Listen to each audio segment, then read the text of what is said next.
difficult to clone a game, but it's easy to steal a mechanic, Right. and that's what I'm worried about. Oh, that Bugs Bunny episode with the opera?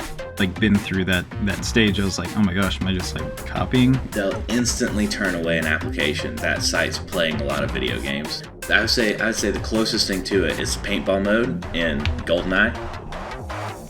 I actually totally disagree.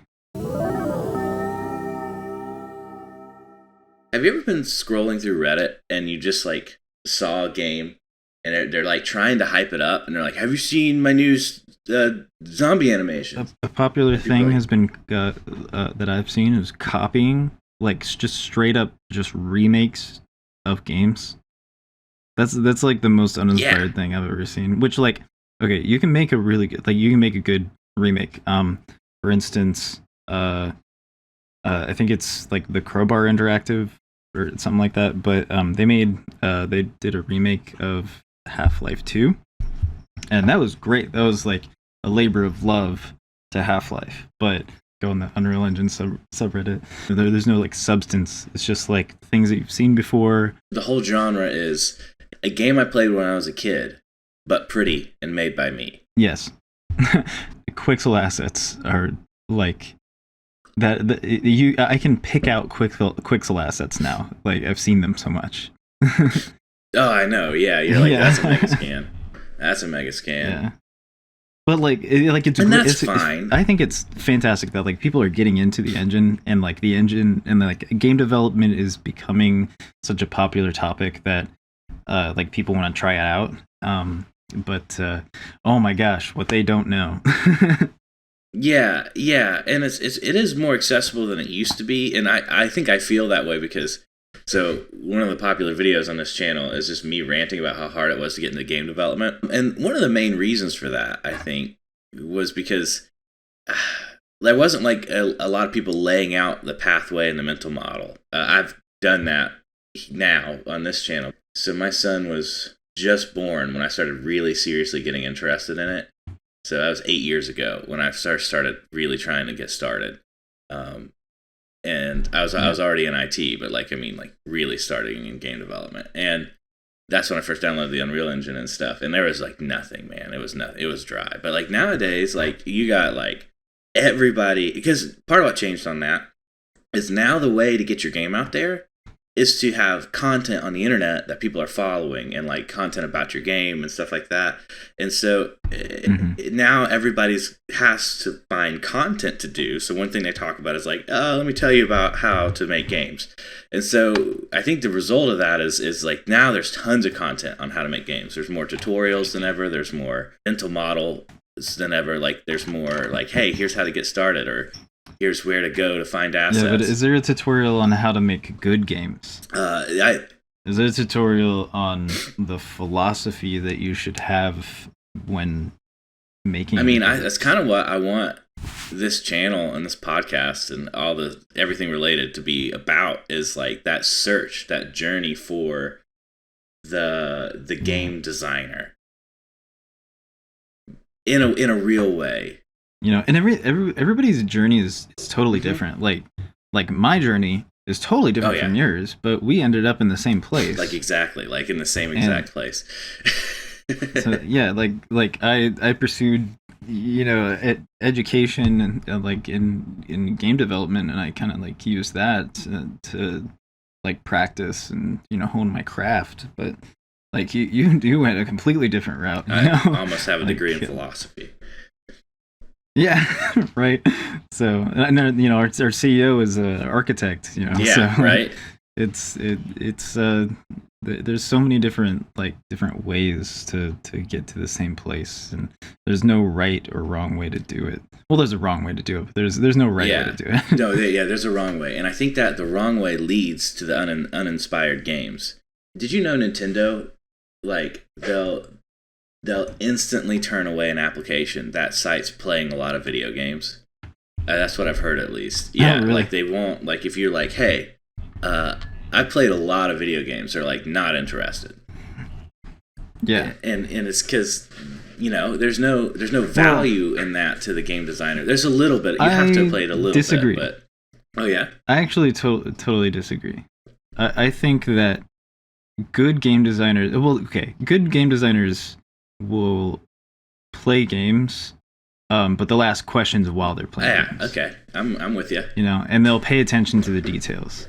So, and they like Pick it apart. I think you need to play games to be a good game developer. Like my brother, he's helping me make my game, Smack, and which is great. You should download Smack, by the way. It's free and it's a lot of fun. It's like playing Halo 2, but you're Junkrat, and it's amazing. Join the Discord. Link in the description.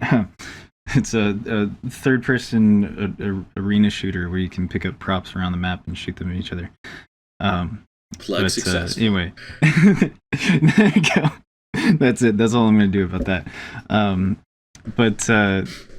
Yeah, my brother, he's not a game designer. He doesn't have like any game design background at all. But he is making suggestions and feedback for my game that I would never be able to do myself. And that's because he plays a lot of video games, and especially like the game that I wanted to draw inspiration from was Halo. He plays a lot of Halo. Like he's Halo's #1 fan. So like obviously like he's like a wealth of information just because he knows how the game plays. He knows what's fun about the game, and he can help me inject that into mine. Well, even though he doesn't have any game design experience, you know. I want to circle back and hit this exact topic, but I want to zing off for a second. So what makes you, I know the answer to this, but what makes your game inspired as opposed to other people who are just copying people? Because I know you mentioned like you want it to be like Halo 2, and you know, and so I think a lot of people would look at it and well, they just hearing your plug, they might be like, is it a Halo 2 clone? And I think it stands out differently, much differently than that. And yeah, it's I don't think it's a Halo 2 clone at all, because I was, you know, I've like been through that stage. I was like, oh my gosh, am I just like copying? And I'm like, no, this is totally different. It's 100% like physics based. It's a third person shooter. And and it's like has robots, you know, like it's not like it's not just like a carbon copy. Like it's its own thing, and just literally just drawing inspiration from these this era of games.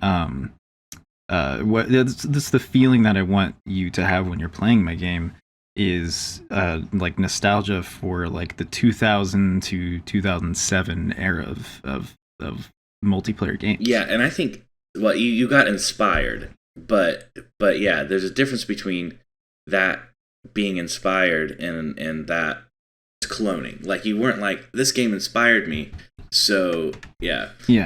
Well, I made the prototype first before I started drawing inspiration. Right. Well, the initial idea is knew what I wanted my game to be. You suck up items around the map and shoot them at people.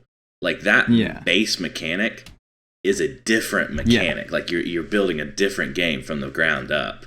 Now, yeah, a game has a huge and heavy inspirations from these classic shooters and stuff, which is, you know, I think good and necessary. Which is what I want. Yeah. So, and yeah.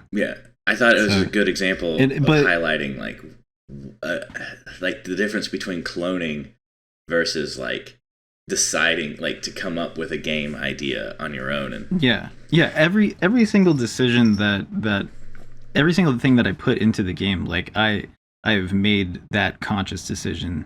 Like I'm not just testing things out anymore. You know, I've been making this game for almost 2 years. Like I'm at the point where I'm like fine tuning things and like trying to make it you know, it's you know, something unique. The things on edit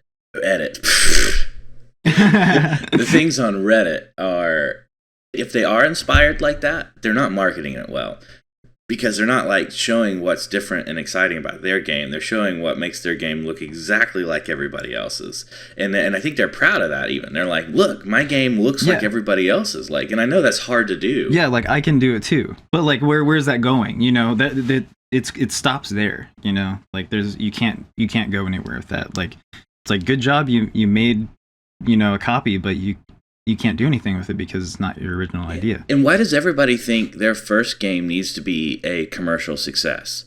Like, if you want to clone a game to learn how a game works, do it. Like just do it, man. But you don't need to be. Yeah. And maybe you're on Reddit posting for yourself or like learning progress and stuff. But like they're marketing these things is what my thing. They're marketing it as an original idea.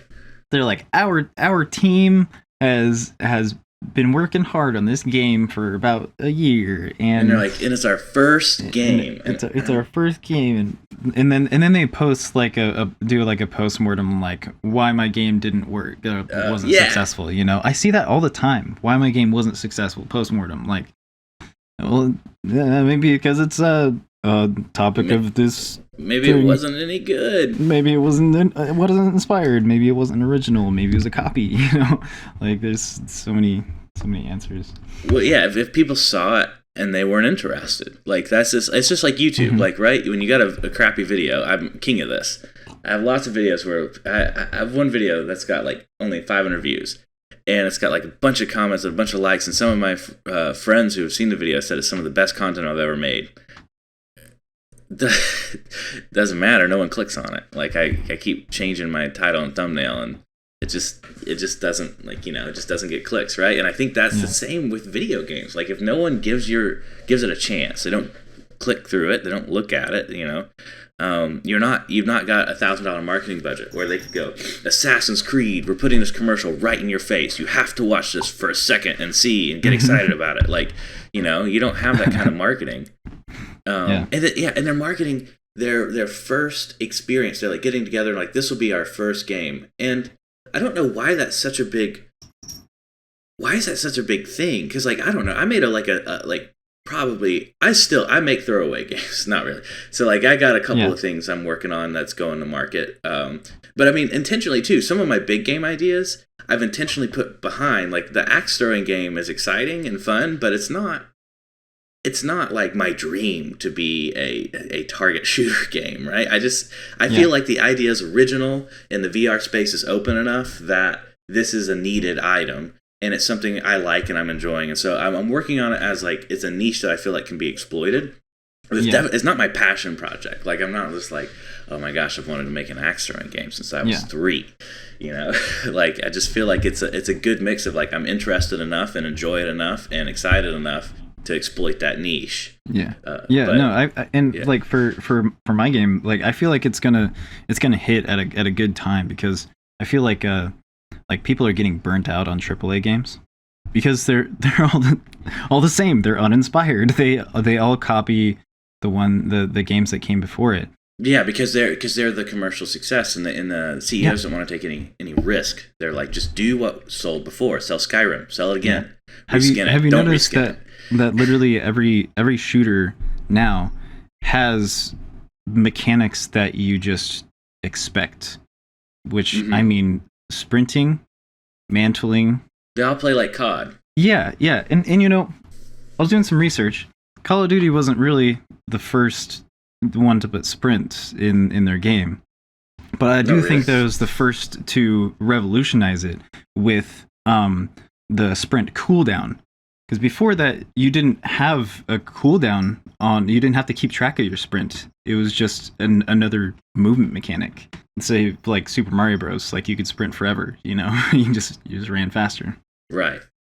But yeah, like no, in Call of Duty, and it wasn't even Call of Duty 1 and 2. It was Call of Duty United Offensive was probably the first first-person shooter to include a sprinting ability with a cooldown.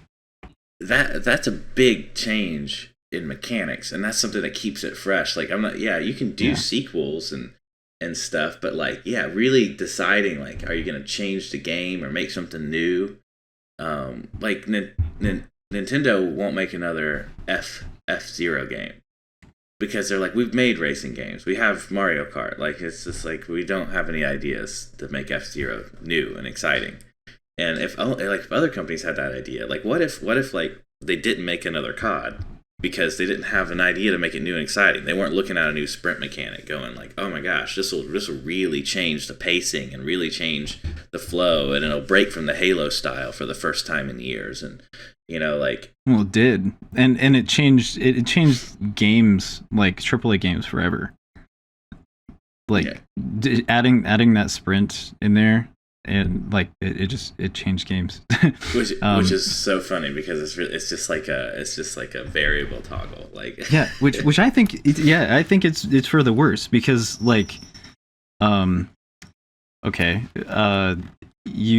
it's literally like you said, it's just a toggle. Like, I can go faster now. Why is that a thing, especially with controllers? Like with a controller, you can control how fast you're going at all times, variably.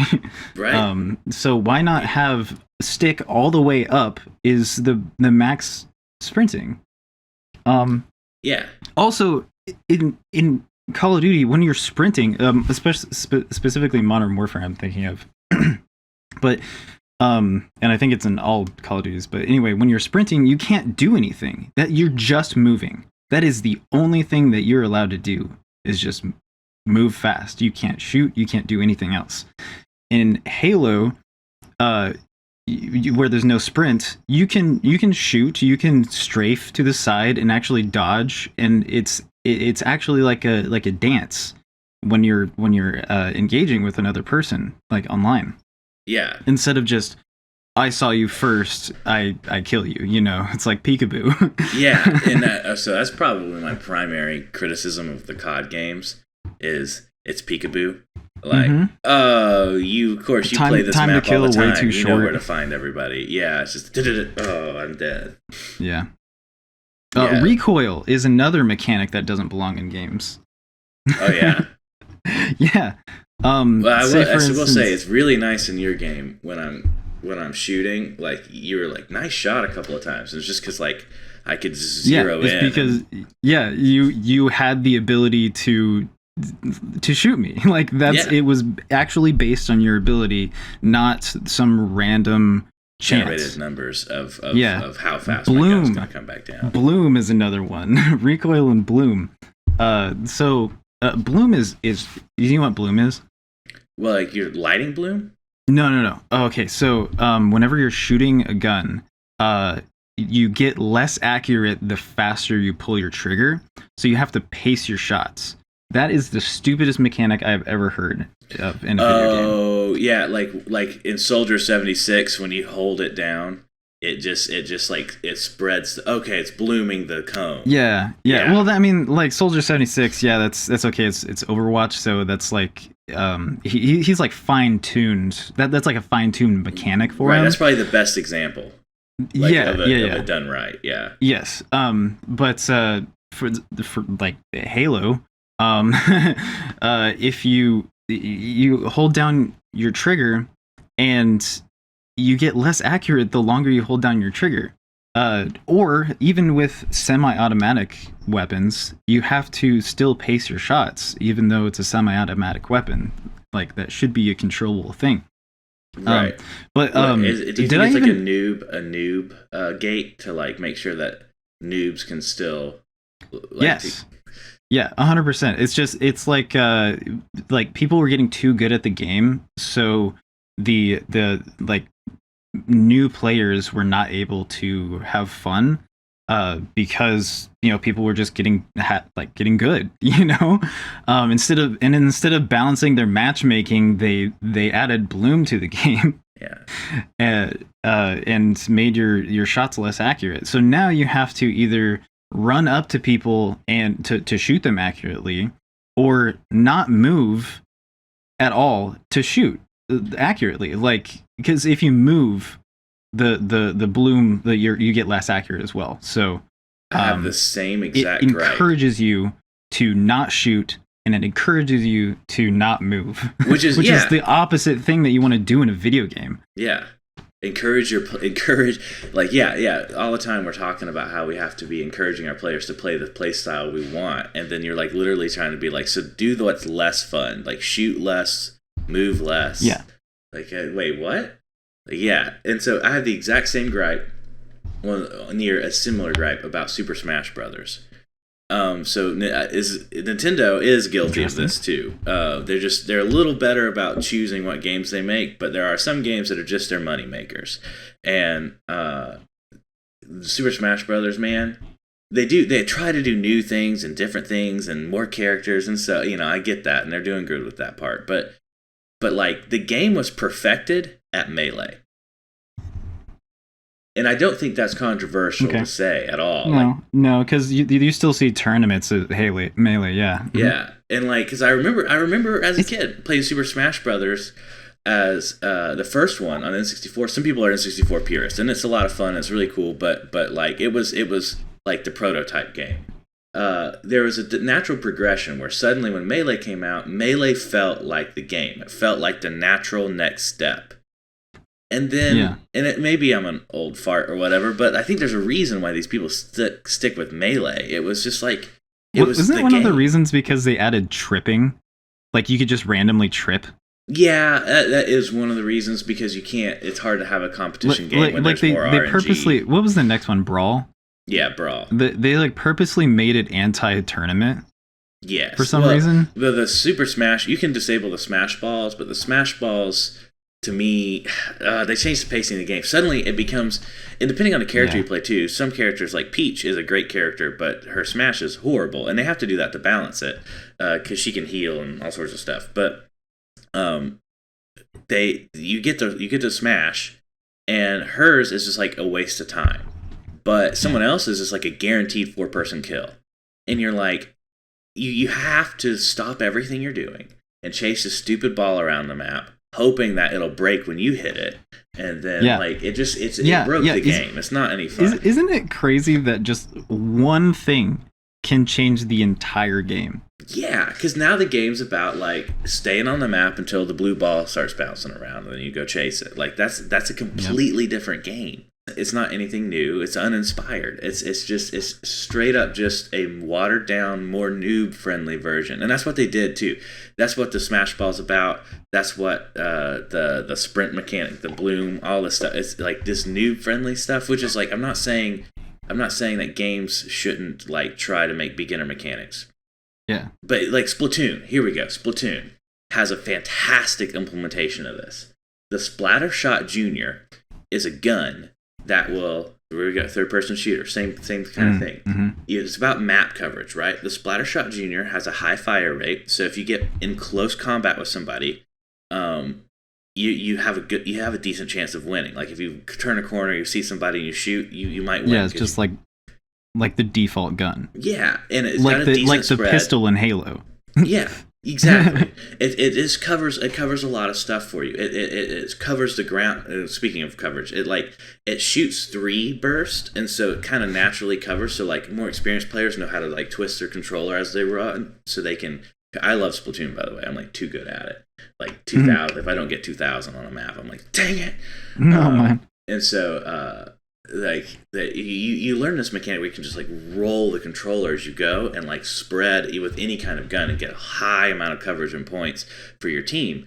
But new people don't really think about the coverage. They're just thinking about like where to run, and so as they're running, it's doing a decent coverage for them. And it comes with a bubble shield, and the bubble shield isn't super neat because it's like a hard block. Like you turn the corner and you see somebody, you can hit it, and you're not scared anymore. You now have a small protection. You know what a bubble shield is, but like most of the other guns don't have bubble shields, and the reality is because it's better to have a better offense than a defense. But it's like the guns are skill based. Yeah, but they have like the higher skill, the higher reward. You know. Exactly. And that is a great way to do noob mechanics because, someone's playing with a Splash Shot Junior, it doesn't break the game. The game's totally fine. Like, it's more fun for the person playing with that, and it's more fun, and it doesn't, like, unfun the stuff for the advanced people. It just like, gives you can you make more decisions with the other guns. You have to make more complicated decisions, which is fun. But you don't, like you said, there's a higher reward for that, so there is a reason to do it, but it's not. It doesn't like outpace the noobs like instantly. Like, oh, you got to throw that gun away right away, And can we also talk about how Splatoon is an inspired game? Like it brings something so fresh and new to the shooter genre that like nobody has ever done before. I would say the closest thing to it is paintball mode in GoldenEye. Yeah. Like this idea of you're shooting paint and you like cover the walls with it and stuff. But like they were like, it was like somebody was like, we need to make a shooter. Somebody else said we need to make a territory game, and somebody else who had played a lot of GoldenEye paintball was like, can't we do both? And then suddenly everybody was like, whoa. Porque no los dos. Gosh, but like a territory game, like we talked about our game idea, which we can't spread, the one we might work on together one day, about our territory game about dogs. That's all I'm gonna say. Because so like I'm not a guy. Like, most of my game ideas, I mean, there's got a video on here where we're giving out 45 game ideas, but like not 45. It's 45 minutes of 25 game ideas. But I'm all about giving out game ideas, but there's like 3 that I'm guarding like really closely. So Kaleb, you're one of the few people in the world who know. But again, I'm not working on that game right now. For a lot of reasons, but like, you know, if I started working on those games, okay, it's kind of doubling back on a topic here, but we're gonna talk about Splatoon, I promise. If I started working on the super inspired games I have, which I'll give just a small little teaser. You're welcome to everybody. Just please. Okay, so I don't think you can steal my ideas, because if you take this little nugget and you make it your own, there's no way we're gonna have the same game. Yeah, absolutely. Yeah, and not just like you, meaning the listener, not you specifically, but even saying, like, even if you did it, we work together, have similar philosophies and stuff, we'd have a completely different game. So the 3 game ideas I've really kind of sat on for years, like ready to sprint and make, and probably then after the Axe game, 100% the next thing I'm attacking. A territory grab game about dogs urinating. That one's I got a lot of really good ideas about. And you know a lot about that. I can just like hear the audience just like, what? Yeah. This is your safeguarded, safeguarded secret. I hope they don't understand it, because when they see it, like, it'll be. So this is one where I've told a lot of my friends that, and so like this is so for the past 10 years I've been coming up with game ideas. And then like a few years ago, I came up with this one. It was the first game idea where I said it, and people were like, "Whoa!" And they stopped and thought. And then like everybody I've told it to goes, "That's a really good idea." And I, you know what? And that's a tip to you guys. Even the axe throwing game. When I started talking to people about that, they're like, "Yeah, that's a niche that needs to be exploited." Like there are no axe throwing. There's like 2 or 3 I know about, but like. It's VR is just an early place, right? So simple ideas like that get a little more traction. But like ideas to pursue, if you can't hook somebody on it, if you can't convince your friends that it's a good idea, you gotta. I don't know. I'm sure there's that person out there that's like, nobody in the world thought this was a good idea, but I did it anyway, and now they all love it. Like I'm sure there's like that movie you can make about that guy, but like you're probably not that guy. You probably got a bad idea, because if your friends don't understand it, how are you going to sell this thing, right? Like practice with it or whatever. That's fine. Like if it only makes sense to you, then nobody else is gonna get it. You're not making a game you can market. You're making a passion project. Yeah, and passion projects are fine. It's okay to make a game for yourself. Like I've made plenty of games for myself. Like I made a little golf game that was. Just for myself that I play on the toilet, A good time waster, and you probably learned a lot making that game and stuff. Like, yeah, of course. I mean, like the baseball game I made was for me. Like I'm gonna put that one in the market, but I'm not gonna do much with it, because like I really just wanted, like I don't know, actually my nephew really likes it a lot, and my son, and like it.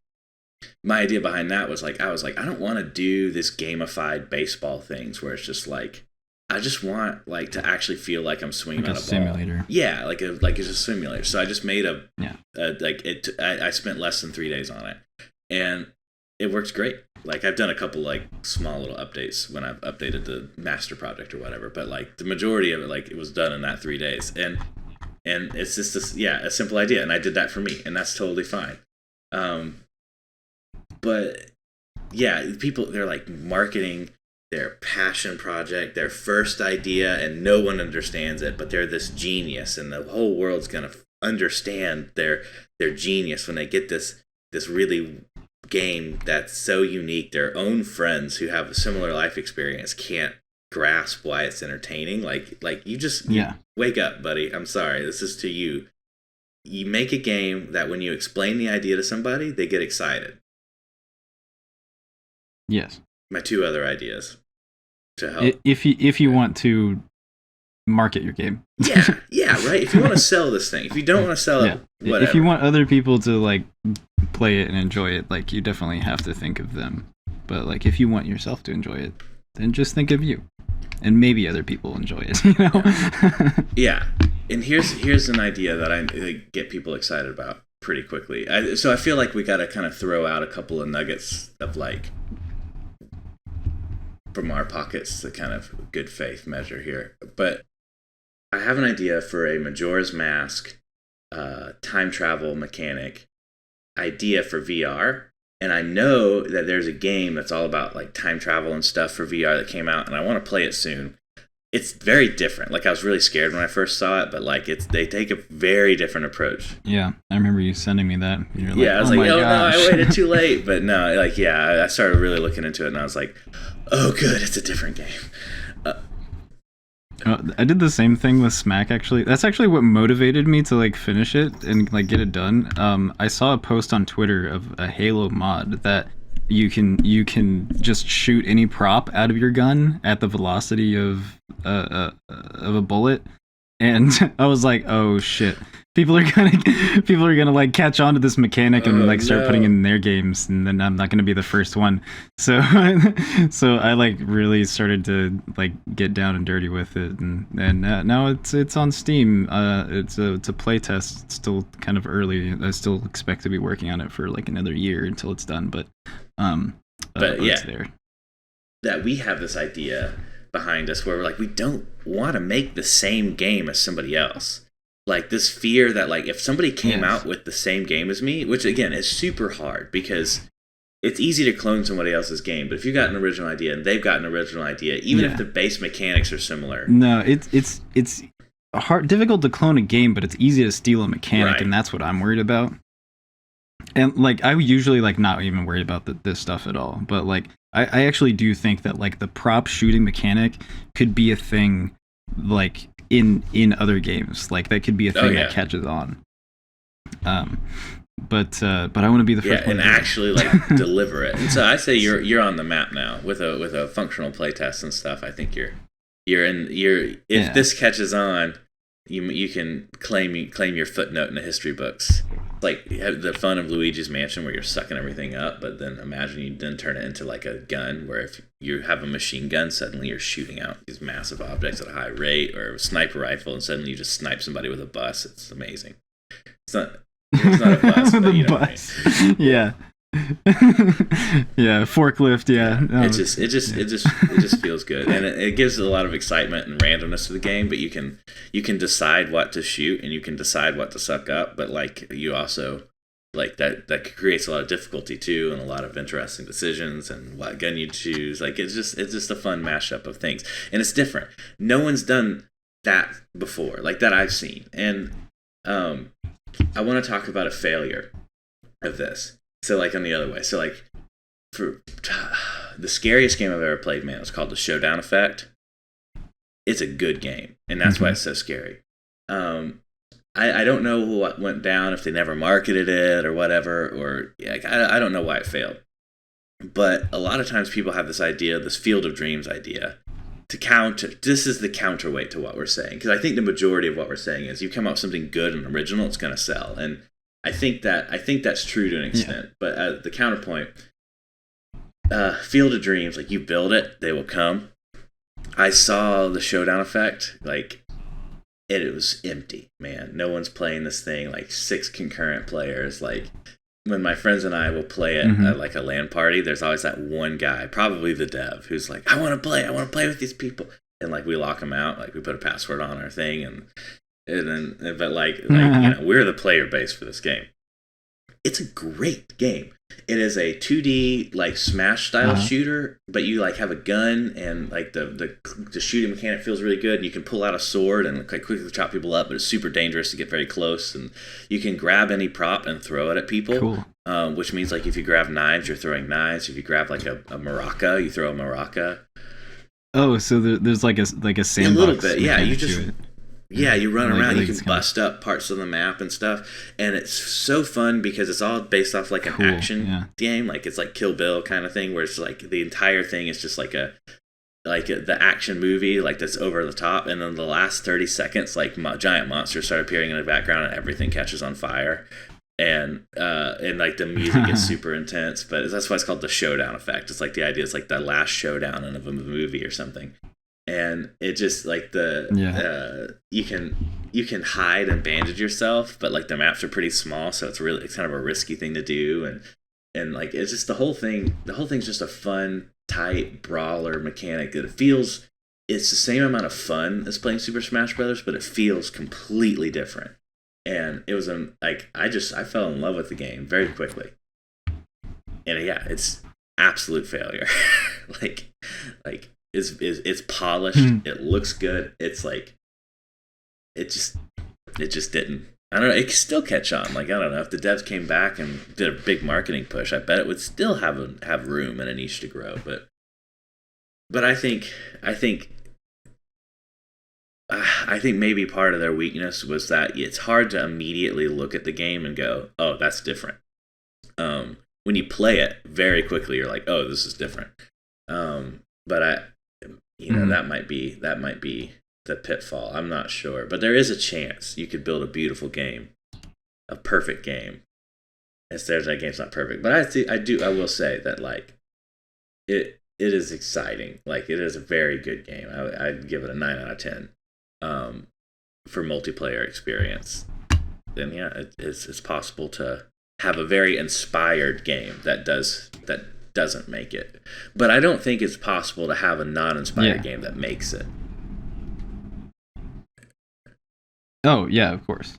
Look at any Call of Duty. Oh gosh. Well, and that's it's easy to shit on Call and the of Duty. AAA industry is making it easy, and they don't care because they're selling copies. FIFA, any EA game. Let me just throw some more out there. They're like, well, what do we do for the new soccer game? They're like, give it more characters, more blah blah. I'm like, should we change them? No, unless you have like an idea that might. And then also sell it for $70. People are still buying it. Well, you can buy like 10 indie games, man. Like Hollow Knight, I got like 100 hours of play out of that. Really enjoyed it. Yeah. I got the final boss for the real ending, and then I couldn't beat it for a little while, and so now I'm not good enough to beat the final boss. So like I gotta like get into it again. But really good freaking game, and it's an indie game, and so many indie games.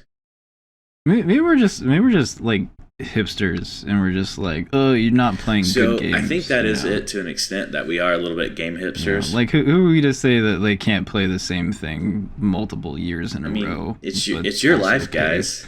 It's your life. Do you want to read the same book over and over again? Watch the same movie and over again? Because that's what everybody's doing, right?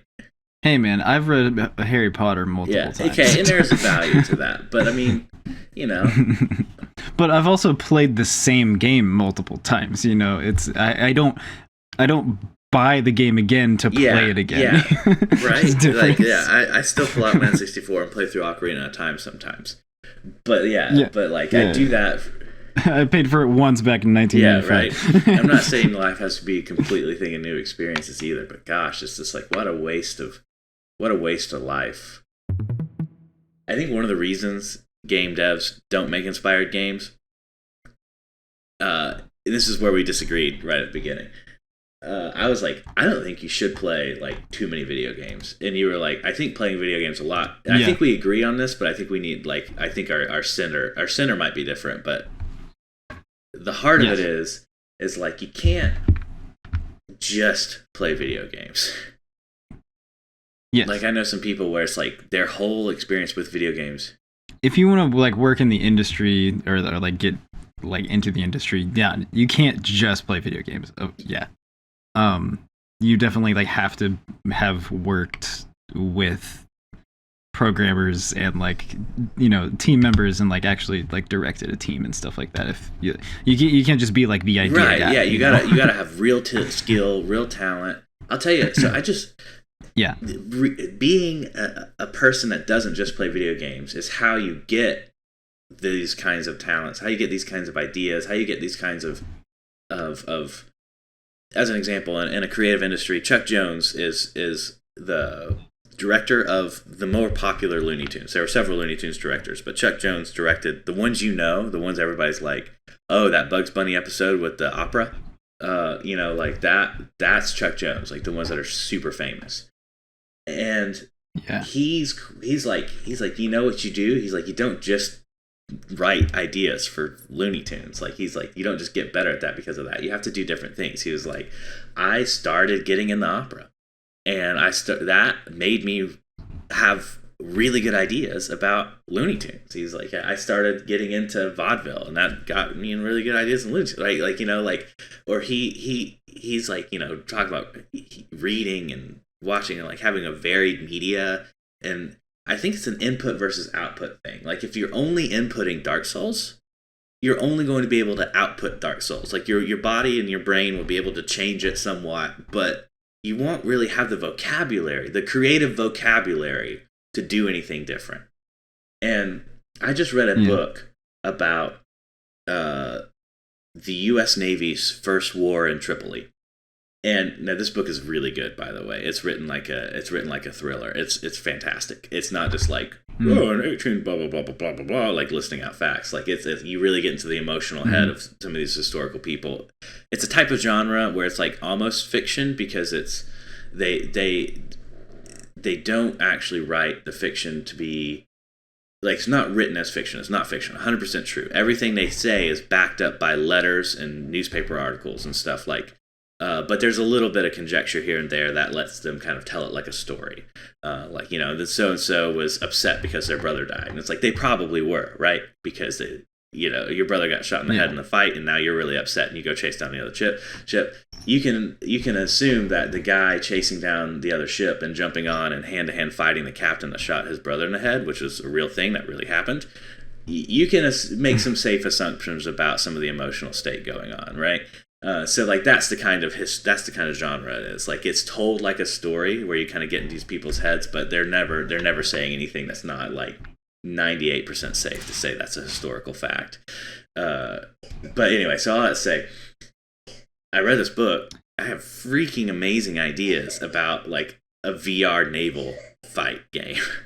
Because reading this historical naval fights, I had no idea like they had to sneak past, like they had to pretend to be a different kind of crew and a different kind of ship, and sail in and hoist different flags and have only the guy who can talk in the good accent talk, and they jumped on this boat and burn it down. Like, all these amazing stories of things that really happened that I wouldn't have had just by watching the movies Master and Commander and Pirates of the Caribbean.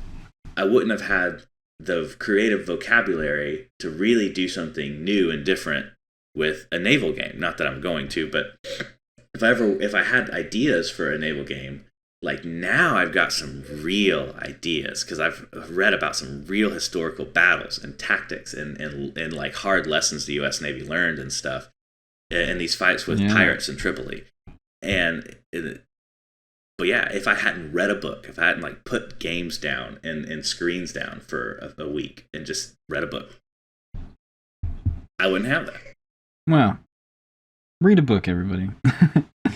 Like, these are just things that give your life variety and spice, and it's everything in moderation.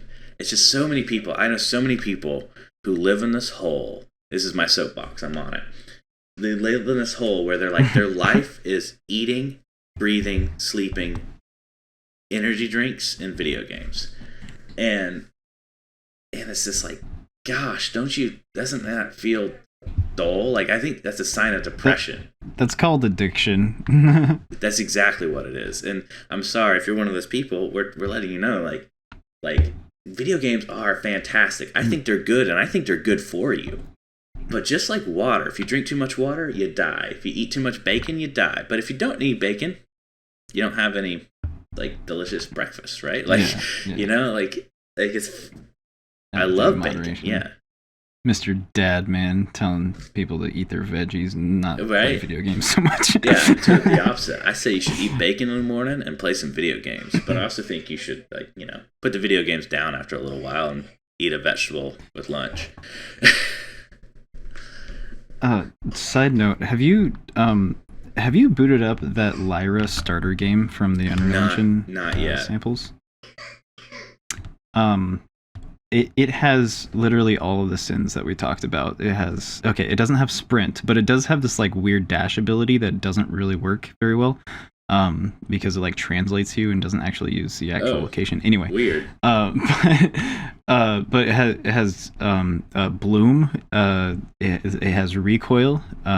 If you're literally moving at max speed, your accuracy is, you can't hit anything. You have to be like right up on somebody. That's no fun. Yeah, and you can shoot around corners. Like it literally, they didn't. It's a third-person shooter, but they didn't account for. But the bullet comes out of the center of the camera where your reticle is, so you can shoot around corners. So you can hit people without getting hit. Weird. And so there's like these just so many, and the maps are like way too big. Like it's almost like they wanted to, they added sprint, but then added the other the dash mechanic ability. Well, I think later. that there's a reason it's the textbook uninspired game. It's because they're trying to make a template for people who want to make uninspired games. Exactly. It's because, and I think it made me realize something. I think it's because programmers made it. Like it wasn't a game designer that made the game, the template. It was programmers that made it. So they just programmed what popular games have, which was all these things, COD mechanics. So you get a nice little clone machine. Yeah, and now, which it kind of upsets me because like you don't even think about it. It's just you just have it in the game, and like gamers, they don't think about it. It's just a mechanic that is automatically in the game. You hold shift to sprint. That's in all games, right? No, So that's my soapbox. Please continue making games, even if they're copies. Like you're obviously learning there's with merit every project and value to that. And sometimes they're really cool, and sometimes you can actually like get a finished project and like put it out for free, and like people will like it, But yeah, I guess that's all I have to say. My wife and I will let my son play a fair amount of video games and stuff and get a fair amount of screen time. Like there's so many parents who are like, no screen time, no screen time. I think there's a lot of value to these resources. He learns so much and gets so many ideas and gets so much inspiration from these things. But at the same time, there's plenty of points where like, put it down, take a break, go outside, play with your action figures. Yeah, how else am I supposed to know that if I step on a turtle, I get more points? Yeah, right. Right. There's a certain amount of it that just doesn't translate to life. Some of the stories I've learned in video games, some of the feelings of overcoming hardships, some of the some of these or training, like learning how to like train yourself and get better at something and not give up, and a lot of these things I think are just good things to learn. But yeah, just like anything, like you can eat carrots all day, but you're gonna turn orange. Yeah, just because something's good for you. You can't binge it. That's a great metaphor. Is that the right word? Yeah. So if you eat too many video games, you're going to turn orange.